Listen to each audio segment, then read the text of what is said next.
من الآن إلى قيام يوم الدين. أما بعد فقد قال الله تعالى وتبارك في محكم كتابه المبين وهو أصدق القائلين وقوله الحق. بسم الله الرحمن الرحيم. فاسألوا أهل الذكر إن كنتم لا تعلمون. صلوات پڑھیں محمد. اللهم صل على محمد وآل محمد. حضرت گرامی منزلت، کلام پاک کی اس مبارک آیت کی تلاوت کا شرف حاصل کیا. اس آیے کریمہ میں خداوند عالم انسانوں کے لیے ایک راہ ہدایت کا انتظام کر رہا ہے کہ انسان، کوئی بھی انسان ایسا نہ ہو کہ جس کو صحیح راستے کی خبر نہ ہو، صحیح راستے کی جانکاری نہ ہو. خداوند عالم نے اس آیے کریمہ کے ذریعے ذہن انسانی کو اس بات کی طرف متوجہ کیا ہے کہ سوال پوچھنے میں عیب نہیں ہے. معلومات حاصل کرنا کوئی بری بات نہیں ہے. کسی چیز کو نہ جاننا بری بات نہیں ہے. ہاں، نہ جانتی ہوئی چیز کو جاننے کی کوشش نہ کرنا یہ بری بات. علم نہ ہونا بری بات نہیں ہے، مگر انسان جاہل مر جائے یہ زیادہ بری بات ہے. کسی چیز کا نہ جاننا کوئی عیب نہیں ہے، مگر اس چیز کو جاننے کی کوشش نہ کرنا یہ بہت بڑا نقص اور بہت بڑی کمی ہے. ایک واقعہ علماء اخلاق لکھتے ہیں اسی سوال کے سلسلے میں کہ سوال کرنا کیوں ضروری ہے، کہ ایک پہلے زمانے میں کشتی میں سفر ہوتا تھا. ایک ناؤ میں دو عالم دین سوار تھے. ناؤ ڈوبنے لگی. ناؤ جب ڈوبنے لگی تو وہ اور مسافروں کے ساتھ وہ دونوں عالم بھی ڈوبنے لگے. ڈوبتے ڈوبتے ایک عالم نے دوسرے عالم سے کہا کہ وہ جو فلاں مسئلہ تھا اس کا جواب کیا ہے وہ مجھے بتا دو.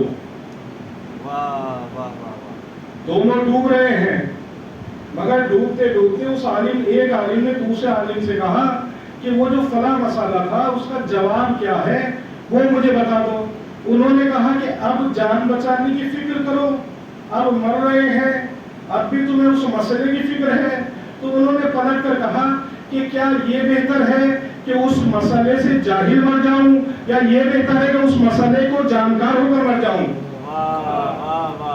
مرنا تو ہے ہی، تو کیا بہتر ہے کہ جان کر مر جاؤں یا بغیر جانے؟ سوال علم کی کنجی ہے. السوال نصف الجواب. سوال کیا ہے؟ آدھا جواب ہے. ایک جگہ حدیث میں آیا ہے کہ السوال نصف العلم. خود سوال آدھا علم ہے.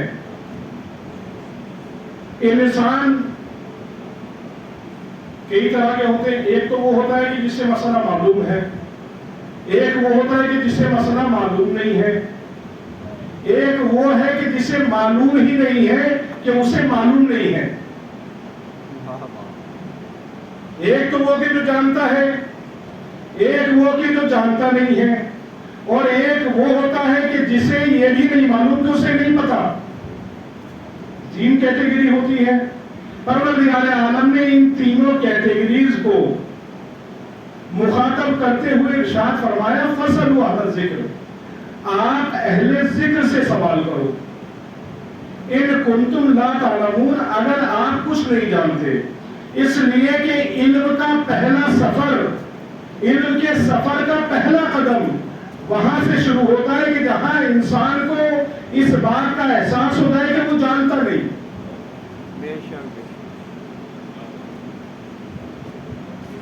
اگر انسان کو اس بات کا احساس ہو جائے کہ اسے معلوم نہیں ہے تو پھر وہ کیا کرے گا؟ کوشش کرے گا معلوم کرنے کی، کرے گا یا نہیں؟ اور آپ دیکھیے تمام تر علوم جتنے بھی علم ہیں انسان حاصل کرتا ہے سوال سے. دنیا میں انسان جب آتا ہے کیسے آتا ہے؟ جاہل آتا ہے، کچھ نہیں جانتا. خداوند عالم نے قرآن مجید میں ارشاد فرمایا کہ اور پروردگار عالم نے واللہ یخرجکم من بطون امہاتکم لا تعلمون شیئا، پروردگار عالم نے تمہیں تمہاری ماں کے پیٹ سے اس حالت میں باہر نکالا تھا کہ تم کچھ نہیں جانتے تھے.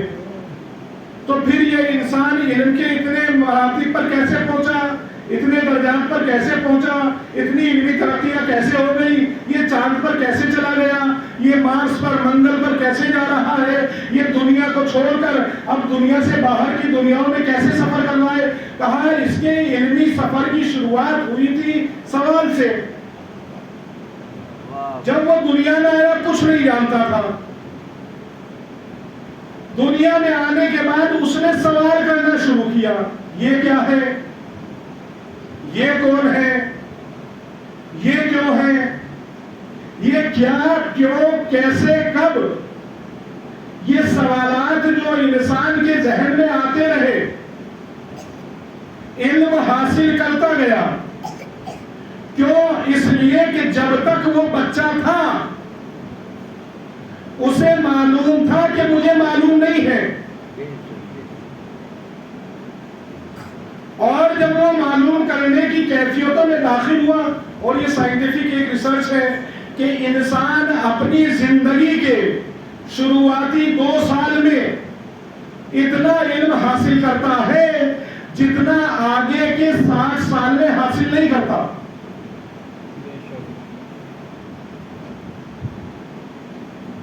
سارا علم کی جو بیج ہے وہ کہاں بو جاتے ہیں؟ بچپن میں. انسان سوالات کرنا شروع کرتا ہے. خداوند عالم نے اسی حصے سوال کو بیدار کیا. فَاسْأَلُوا، آپ سوال کیجئے. کیوں؟ اس لیے کہ سوال کرنا ہم لوگ شرم کا سبب سمجھتے ہیں. ہم لوگ سمجھتے ہیں کہ اگر ہم نے مسئلہ پوچھ لیا مولانا سے کہ مولانا ہمیں غسل جنابت بتا دیجئے، مولانا غسل جنابت بتا دیجئے، تو مولانا کیا سوچیں گے کہ اتنے بڑے ہو گئے ان پہ غسل جنابت بھی نہیں آتا. انسان شرم کرتا ہے، شرم کرتا ہے تو پوچھتا نہیں ہے. ساری زندگی ہوئی نماز پڑھتے ہوئے، 30 40 45 سال کی عمر میں مولانا کے پاس پہنچے، مولانا آپ ذرا میری الحمد سن لیجئے کہ صحیح ہے یا نہیں. اس لیے سب سے بڑا اسی سورے سے کام ہے. مگر شرم نے دامن تھام لیا کہ نہیں، اگر تم نے پوچھ لیا مولانا کہیں گے الحمد بھی نہیں آتی.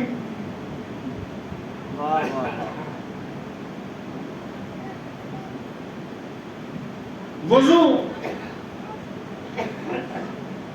مولانا وضو کر کے دکھا دیجئے ایک بار، یا میری وضو دیکھ لیجئے.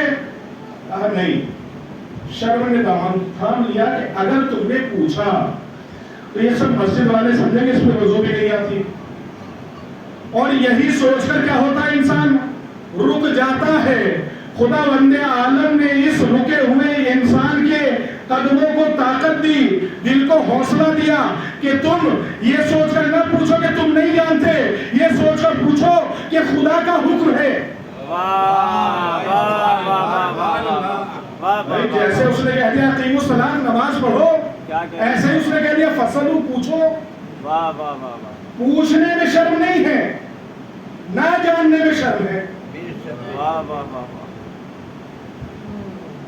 علم حاصل کرنے میں کوئی شرم نہیں ہے، جاہل بن جانے میں شرم ہے.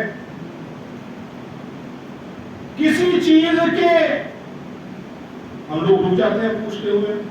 پوچھنا کیا ہے؟ آپ سمجھیے، آپ جب روایات پڑھیں گے تو آپ دیکھیں گے خطبہ شامانیہ میں پڑھ رہا تھا استقبال ماہ رمضان ہے. رسول اسلام نے ماہ رمضان کی فضیلت بیان کرنا شروع کی.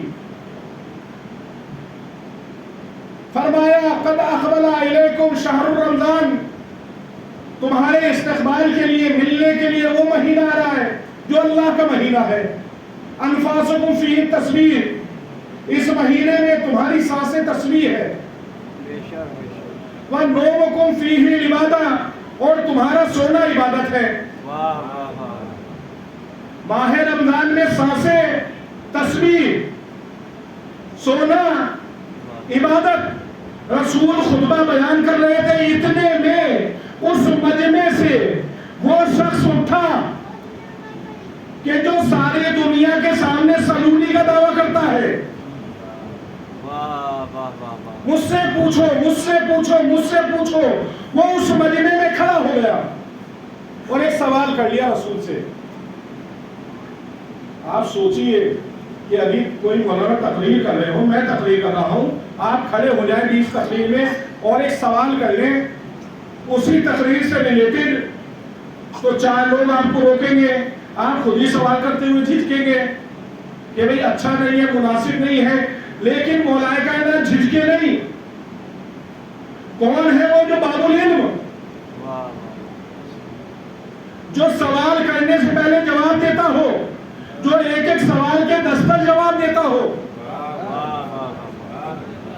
کھڑے ہوئے اور کہا یا رسول اللہ ما افضل الاعمال فی، اس مہینے میں سب سے افضل عمل کون سا ہے؟ اللہ اکبر. یا علی آپ سوال کیوں کر رہے ہیں؟ آپ کو تو معلوم ہی ہے، آپ تو علم نبی کے نمونے ہیں، آپ کو پوچھنے کی ضرورت کیا ہے؟ مولا کائنات شاید بیان کرے کہ میں اس لیے پوچھ رہا ہوں تاکہ قیامت تک آنے والے میرے چاہنے والوں کی جھجک ختم ہو جائے. کہ جھجکے نہیں سوال کرتے ہوئے. اور میں اس لیے بھی پوچھ رہا ہوں اس سوال کو، ما افضل الاعمال، سب سے افضل عمل اس مہینے میں کون سا ہے؟ کیوں؟ اس لیے کہ رسول نے جو فضیلتیں بتائی اس میں بندے کا کوئی عمل نہیں. بھائی رسول نے کہا اس مہینے میں سانس لینا تسبیح، سو جانا عبادت. آپ بتائیے، آپ جو سانس لے رہے ہیں اپنے اختیار سے لے رہے ہیں، نیت کر کے لے رہے ہیں کہ پر یہ جو سانس لے رہا ہوں یہ قربت میں اللہ لے رہا ہوں؟ یہ جو سانس لے رہے ہیں کیا نیت کر کے لے رہے ہیں عبادت کی؟ نہیں. بغیر نیت اور بغیر اختیار کے عمل کا یہ ثواب کیا کہنے. واہ واہ واہ واہ واہ واہ. کہا سو جاؤ ماہ رمضان. آپ سو گئے ماہ رمضان میں. خطبہ شعبانیہ تمام نے نقل کیا ہے، اہل سنت کے یہاں بھی ہے اور شیعوں کے یہاں بھی ہے، اور اس میں یہ جملہ موجود ہے کہ اور تمہاری نیند عبادت ہے. تمہاری نیند عبادت ہے، تمہاری نیند عبادت ہے. اس مہینے میں نیند کیا ہے؟ غیر اختیاری عمل ہے. نیند میں کسی کا کنٹرول نہیں ہے. نیند کبھی بھی آ سکتی ہے، انسان کو کہیں بھی آ سکتی ہے. اس میں کوئی اختیار تو ہے نہیں، انسان کبھی بھی سو سکتا ہے. بغیر اختیار کا عمل نیند، پروردگار کہتا ہے عبادت ہے، بغیر اختیار کے ہے. تو پھر جس کی نیند بھی کل اختیار کے ساتھ ہو، کل اختیار کے ساتھ کیا عبادت ہوگی؟ جب بغیر اختیاری عمل کا ثواب مل رہا ہو.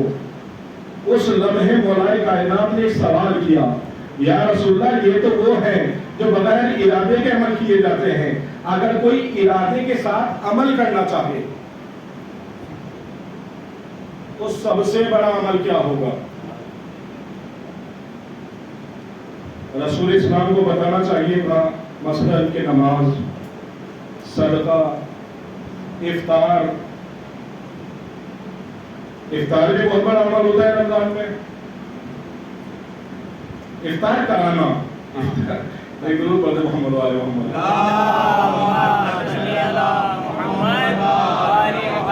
رمضان میں افطار کرانا ہی بہت بڑا عمل ہوتا ہے. میں نے آدھے بات کہہ دی افطار بہت بڑا عمل ہوتا ہے, واقعہ بہت بڑا عمل ہوتا ہے یہ بھی, مگر افطار کیا ہے, بہت بڑا عمل ہے کرانے کا.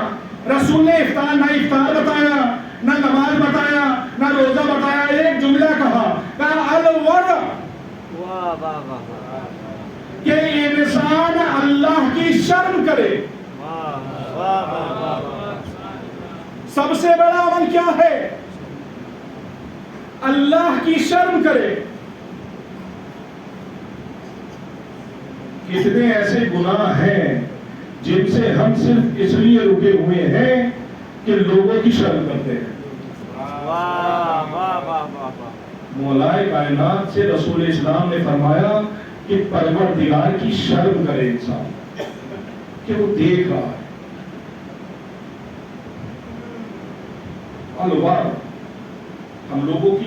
ہم لوگوں کے تصور میں یہ بات ہی نہیں ہے کہ ہمیں کوئی دیکھ رہا ہے, ہمیں کوئی سن رہا ہے.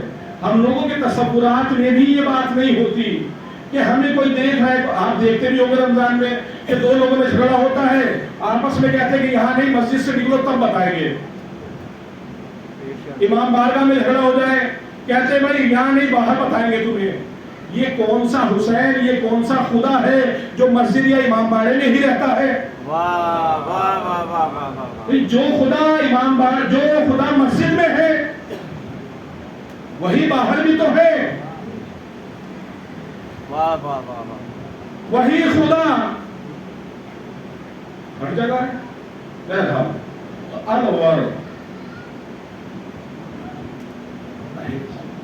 سوال بہت ضروری ہے.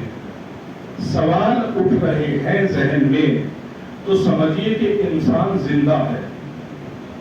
اگر سوالات اٹھنے بند ہو جائے, کوشچن پیدا نہ ہو, تو سمجھ جائیے کہ یہ انسان صرف سانس لے رہا ہے, زندہ نہیں ہے, ذہن مر چکا ہے. آپ نے کبھی دیکھا ہے کہ جو انسان کوما میں پڑا ہو وہ ڈاکٹر سے کہے کہ یہ والی دوا کس ٹائم لینی ہے, یہ والی دوا کب لینی ہے, یہ انجیکشن کب لگے گا, کب چھٹی ہوگی؟ نہیں, زندہ ہے مگر سوال نہیں کر رہا ہے. غذائیں لے رہا ہے مگر سوال نہیں. کیوں؟ کیونکہ کوما میں ہے. ایسے ہی انسان ہے, اگر وہ سوالات نہیں کر رہا ہے تو اس کا مطلب یہ ہے کہ اس کا ذہن کام نہیں کر رہا ہے, ذہن ایکٹیو نہیں ہے. ورنہ تو چھوٹا سا بچہ بھی 1000 سوال کرتا ہے.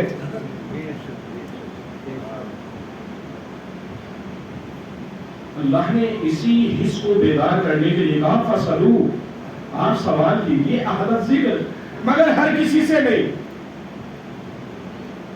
اہل ذکر سے سوال کیجئے, اس سے سوال کیجئے جو جانتا ہو. اگر آپ اپنے جیسے سے ہی سوال کریں گے تو جہالت اور جہالت مل کر ڈبل جہالت ہو جائے گی. اور اگر اہل علم سے سوال کریں گے تو جہالت دور ہو جائے گی. یہ بالکل ایسا ہی ہے جیسے رات کا اندھیرا اور اس میں آپ چراغ بند کر دیں تو اور تاریکی ہو جائے گی. لیکن اگر آپ ایک چھوٹی سی شمع بھی جلا دیں تو روشنی ہوگی یا نہیں؟ علم کے لیے اسی لیے جملہ علم کے لیے آیا ہے احادیث میں, العلم نور, علم نور ہے, علم روشنی ہے, علم تاریکی کو مٹانے کا ذریعہ ہے. اور خداوند عالم نے جب اس قرآن کے ساتھ بھی ارشاد فرمایا تو یہ کہا قد جاءکم, تمہارے پاس جو آئی ہے کیا آیا ہے؟ کتاب و نور مبین, کتاب آئی ہے اور نور آیا ہے. خدا نے کیا چیزیں بھیجی؟ 2 چیزیں, ایک کتاب, ایک نور. تو جب خداوند عالم نے کتاب اور نور ایک ساتھ بھیجے تو پھر انسان کیسے کہہ سکتا ہے کہ صرف کتاب کافی ہے؟ اس کا مطلب یہ ہے کہ نور تو ساتھ ساتھ آیا ہے، پروردگار نور کو بھیجنے کی ضرورت کیا تھی؟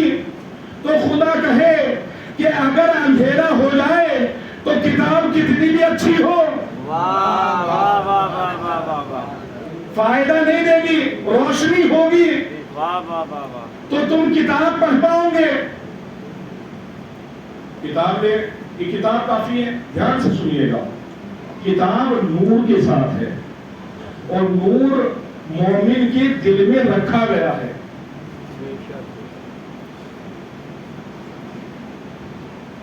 یہ بڑا ایک اہم مسئلہ ہے۔ ایک دور پڑھے محمد علی محمد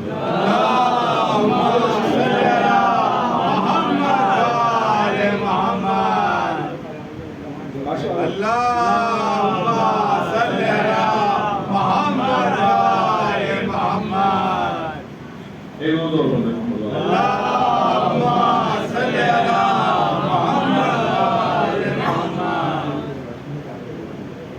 ایک دو دور پر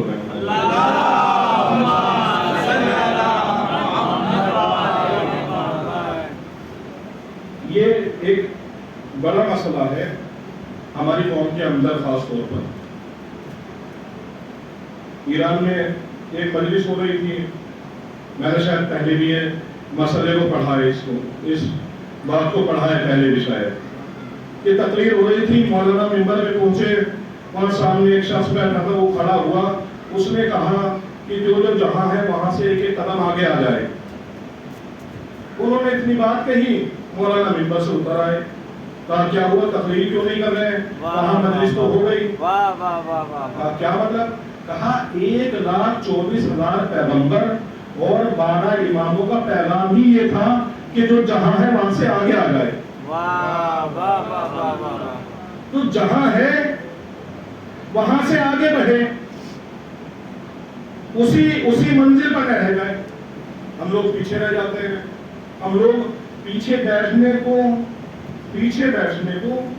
شاید ہی وہ سمجھتے ہیں کہ بھئی پیچھے بیٹھ گئے تو یہ ایک بڑی بات ہے۔ آپ سوچئے ان سب چیزوں سے کیا پتہ چلتا ہے؟ سائیکلوجی ہے، یہ ایجوکیشن کی سائیکلوجی ہے۔ یہ آپ اگر کسی کلاس روم کو اینالائز کریں گے تو آپ اس میں چیک کریں گے کہ جو بچے فرسٹ بینچر ہوتے ہیں، آگے بیٹھنے والے ہوتے ہیں، ان کی پڑھائی بہتر ہوتی ہے ان سے جو پیچھے بیٹھتے ہیں۔ استاد بھی وہی ہوتا ہے، کلاس روم بھی وہی ہوتا ہے، سبجیکٹ بھی وہی ہوتا ہے، درس بھی وہی ہوتا ہے، پڑھاتا بھی سب کو ایک جیسا ہے، پھر یہ تعلیم میں فرق کیسے رہ جاتا ہے؟ کہا یہ بچے کی آئی کیو جو کم رہ گئی، یہ اس لیے کہ اس کی طبیعت میں تھا پیچھے رہنا۔ کیا کہنے، واہ واہ واہ واہ واہ۔ الحمدللہ مجلس حسین میں اس بات کی تربیت کرائی جاتی ہے کہ جو سب، اور یہ ہوتا بھی ہے، یہ بات بھی میں پہلے عرض کر چکا ہوں شاید 1-2 سال پہلے، پھر عرض کر رہا ہوں کہ آپ کسی بھی قوم سے پوچھئے کہ بھائی آپ ترقی کیوں نہیں کر رہے ہیں، آگے کیوں نہیں بڑھ رہے ہیں، دنیا کہاں سے کہاں جا رہی ہے، آپ کیوں آگے نہیں بڑھ رہے ہیں، تو وہ یہ کہتے ہیں بھائی ہم آگے اس لیے نہیں بڑھ رہے ہیں کہ ہمارے یہاں جو خود آگے بڑھ جاتا ہے وہ چاہتا ہی نہیں کوئی اور آگے بڑھے، راستہ ہی نہیں بتاتا آگے بڑھنے کا۔ یہ ہے کہ جو خود آگے بڑھ گیا وہ چاہتا نہیں کہ کوئی اور آگے بڑھے، ورنہ اس کے برابر ہو جائیں گے۔ پوری دنیا کی یہ سائیکلوجی ہے، سوائے عزاداران سید الشہداء کے کہ ان مجالس میں جو سب سے آگے ہوتا ہے وہ سب سے پیچھے والوں سے کہتے ہیں آگے آ جائیے، یہ نہیں کہتا پیچھے رہ جائے۔ اسلام نے اس کو ایک سائیکلوجی کو پرورش کیا ہے۔ آپ دیکھیں کیوں کہا کہ نماز جماعت میں جو سب سے آگے ہوگا اس کا ثواب زیادہ ہے۔ اس کی اسی آگے کو اس نور کو سمجھتے ہوئے چلیے کہ مومن کو خدا نے نورانیت بخشی، اور یہ نورانیت ایسے نہیں ہے، یہ نور ذاتی نور ہوتا ہے مومن کا، اور یہ نور اس لیے ہوتا ہے کہ کہ مومن کے اندر اللہ نے علم رکھا ہے مگر اسے معلوم نہیں ہے کہ اس کے اندر علم ہے. مومن کو کچھ اور نہیں کرنا ہے، صرف اپنے آپ کو ایکسپلور کرنا ہے. علم رکھا ہوا ہے اس کے اندر، اسے معلوم نہیں ہے، اور اگر معلوم بھی ہے تو فائدہ نہیں اٹھانا چاہتا. آپ کسی مریض سے ملنے جائیے، آپ نے دیکھا کہ بھائی وہ بھوک سے تڑپ رہا ہے، اور آپ دیکھیں گے اس کے برابر میں سیب رکھا ہوا ہے.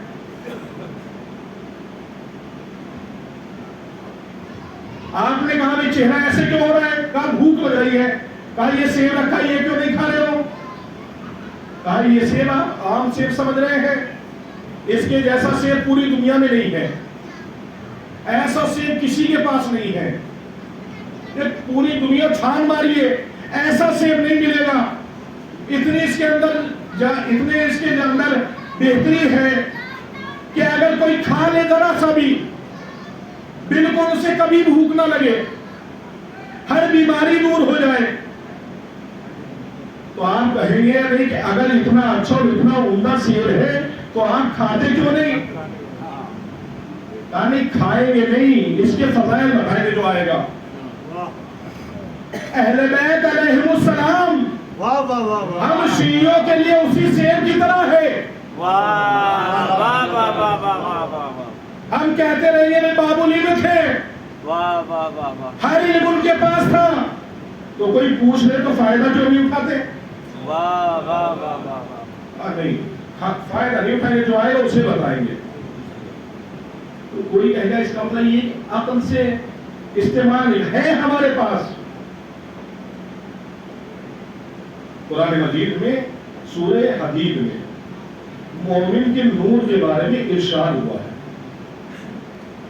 یوم ترا، پروردگار رسول اسلام سے خطاب کر رہا ہے، اے میرے حبیب یوم ترا، اس دن آپ دیکھیں گے مومنین والمومنات، مومنین مردوں کو اور مومنات عورتوں کو، یسعی نورہم، ان کا نور چل رہا ہوگا، بین ایدیہم، ان کے آگے آگے، وبایمانہم، اور ان کے سائیڈ میں. آگے چل رہا ہوگا نور اور سائیڈوں میں چل رہا ہوگا. کب؟ قیامت میں. سورہ حدید کی 12ویں آیت ہے کہ اے میرے حبیب آپ دیکھیں گے کہ اس دن مومنین اور مومنات ان کے آگے اور ان کے سائیڈوں میں نور چل رہا ہوگا. کس کا نور؟ انہی کا اپنا نور. تو آپ مجھے یہ بتائیے کہ مومنین کا نور جب اللہ مان رہا ہے کہ ہوگا، تو اس کا مطلب ہے ہمیں معلوم نہیں ہے مگر قیامت میں ظاہر ہو جائے گا کہ اس دن نور. اور یہ نور کیسا ہوگا؟ ذاتی ہوگا. اسی لیے کہا نورہم، اپنے نور کو دیکھیں گے مومن کہ وہ آگے چل رہا ہے، سائیڈ میں چل رہا ہے. ذاتی نور ہوتا ہے، ہمیں معلوم نہیں ہے. پروردگار عالم نے آپ کو، مجھے، ہم سب کو ایک نور دیا ہے.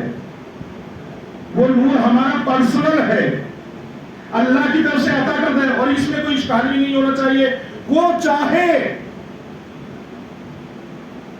تو ایک جگنو کو پرسنل نور دے دے. نور ہے نہیں اس کے پاس؟ چلتی ہے یا نہیں لائٹ اس کی؟ تو کیا وہ چارجنگ پہ لگاتا ہے؟ کیا کہنے؟ سیل ڈالتا ہے؟ بجلی میں لگا دیتا ہے؟ کچھ نہیں. ذاتی نور ہے، پرسنل نور ہے. نہ چارجنگ کی ضرورت، نہ بیٹری کی ضرورت، نہ لائٹ کی ضرورت، نہ سولر سسٹم کی ضرورت. اس لیے کہ چمکتا ہی جب رات ہو. مومن کا نور اپنا ہے، ایسے ہی جیسے جگنو کا.